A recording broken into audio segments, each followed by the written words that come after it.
बातमी कोल्हापुरातून कोल्हापूरकरांसाठी अत्यंत महत्त्वाची, कारण महावितरणाच्या मुख्य वीज वाहिनीच्या देखभाल दुरुस्तीसाठी सोमवार आणि मंगळवार या 2 दिवशी संपूर्ण कोल्हापूर शहरातील पाणी पुरवठा हा बंद राहणार आहे। तसंच बुधवारी सुद्धा अपुरा आणि कमी दाबाने पाणी पुरवठा होणार आहे, अशी माहिती महापालिका पाणी पुरवठा विभागातर्फे देण्यात आली आहे। आपले प्रतिनिधी शेखर पाटील आपल्यासोबत फोन लाईनवरून जोडले गेलेत। अधिकचा तपशील त्यांच्याकडून। शेखर।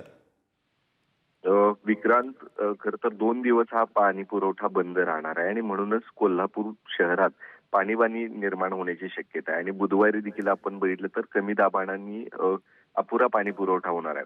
दर महिन्याला खरं तर अशा पद्धतीनं जी महावितरणकडून देखभाल दुरुस्तीची कामं जी आहेत ती अनेक वेळा केली जातात आणि तीच कामं जी आहेत ती आता 2 पंपिंग स्टेशन या ठिकाणी होणार आहे। तशाच पद्धतीने काळमवाडी योजना जी आहे त्याची देखील मासिक देखभाल दुरुस्तीचं काम जे आहे ते या ठिकाणी होणार आहे आणि म्हणूनच 2 दिवस पाणीबाणी जी आहे ती कोल्हापूर शहरामध्ये होणार आहे। कोल्हापूर संपूर्ण शहर या संपूर्ण योजनेच्या माध्यमातून त्याला पाणी पुरवठा केला जातो। मात्र या ठिकाणी देखभाल दुरुस्तीचं काम आता होणार असल्यामुळं पाणी जे आहे ते या ठिकाणी मिळणार नाही आणि म्हणूनच नागरिकांनी आता जपून पाणी वापरावं अशा पद्धतीचं आवाहन देखील प्रशासनाकडून करण्यात आले। तर बुधवारी देखील कमी दाबानं पाणी येणार, त्यामुळे नागरिकांनी पुढचे 2 दिवस पाणी देखील जपून वापरणं गरजेचं आहे। विक्रांत। बरं, धन्यवाद शेखर, तुम्ही दिलेल्या या सगळ्या माहितीसाठी।